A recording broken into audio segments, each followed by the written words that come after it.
Hello and welcome to another episode of That Man and His Merchandise. Today we are going to do something a little bit different. We're going to look at some manga. And hopefully this will be something a little bit more interesting to do as we go along. So first up we have Yuuna The Haunted Hotsprings, Volume 1. Now, to say the effects of titles such as Monster Musume that they haven't had an effect on the industry would be understating, with the exploits of the everyday lives of monster girls almost single-handedly forming its own genre. It was inevitable that others would rise at its heels to try their hand at a similar genre. Other popular titles have been The Interview of Monster Girls and Miss Kobayashi's Dragon Maid, both of which enjoyed particularly successful feats most recently. Also, Kill and Bites was also a thing that happened. Yeah. And thus we have Yuuna The Haunted Hotsprings. Now, the volume I'll be covering is actually Volume 1 and was brought to us by 7 Seas under their adult Ghost Ship label.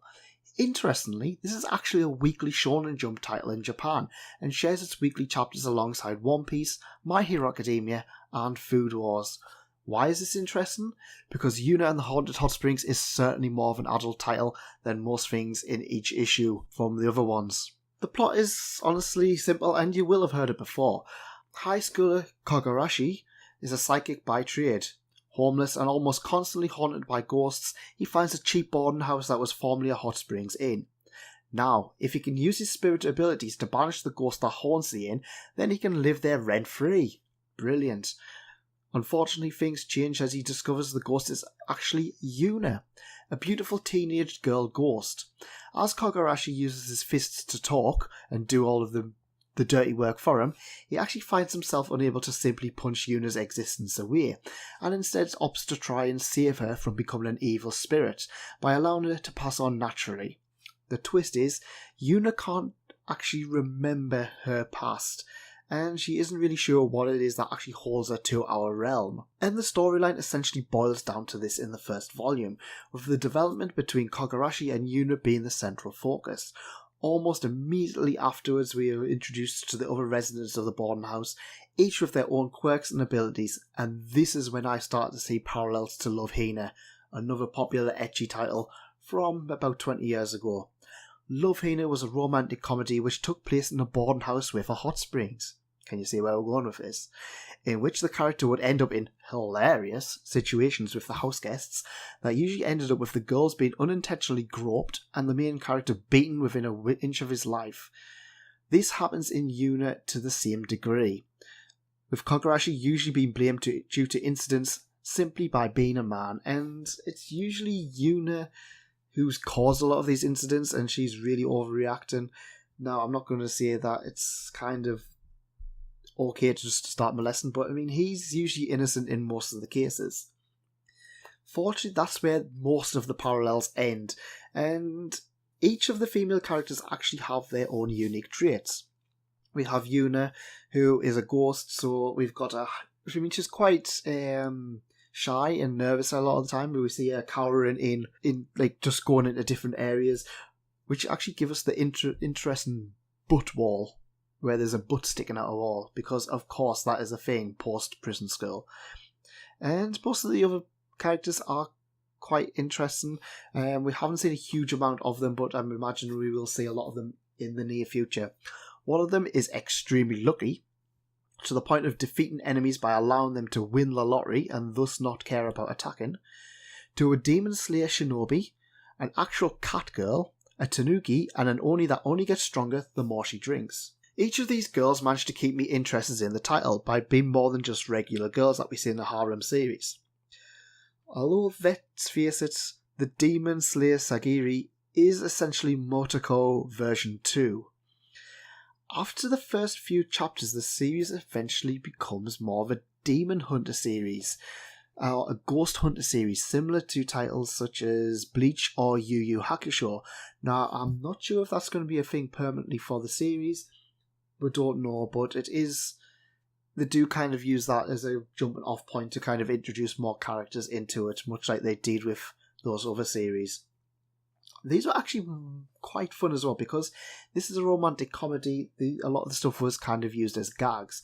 However, a lot of the stuff was used for ecchi purposes as well, so we do see kind of we see teddies groping girls. Yeah. And it's because it uses more of a gag, it's something that feels a little bit more fresh than some of the others we've kind of seen in recent jump starts. And only thing is, I don't doubt for a second that this is going to become more of a harem series, which is something I really am not a fan of. I like Monster Musume, I like Konosuba and ReZero. Kiss Him Not Me is decent enough. It's something that I'm not a huge fan of. So hopefully I hope they keep the comedy up there rather than focusing on the harem stuff. Art style is actually pretty decent. As to be expected in something like Shonen Jump, they've kind of went over it and it's obviously been edited. Each character is instantly recognisable and it's easy to tell all of the characters apart, save for background characters such as the other school kids. As this is an ecchi series, as you can imagine, there are lots of glorious TNA shots, which are done rather well. Now, this is actually uncensored, so unfortunately I'll not be showing a lot of these in, because let's face it, YouTube would not like that. But let's face it, while these are no way tasteful, they have been designed in mind to appeal to the target demographic, as with a lot of these titles, such as Monster Musume and stuff like that. When you're seeing an ecchi title like this, you know what you're going to go with. Overall, Yuuna The Haunted Hotsprings Volume 1 actually begun the series rather well. It introduces us to the main characters, and we have a lot of fun with them so far. It shows potential for the future, and I personally am looking forward to it, which is good because it does look like they're actually getting them out rather quickly.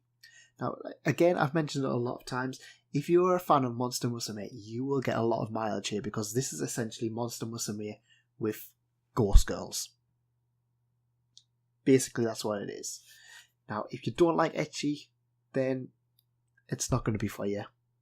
If you can't get away with that kind of thing, which is fair enough, you'll get nothing from this. But for me, I enjoyed it enough. I look forward to seeing Volume 2 and onwards. Now, Yuuna The Haunted Hotsprings Volume 1 is actually by 7 Seas, Ghost Ship, and is available at all good manga outlets.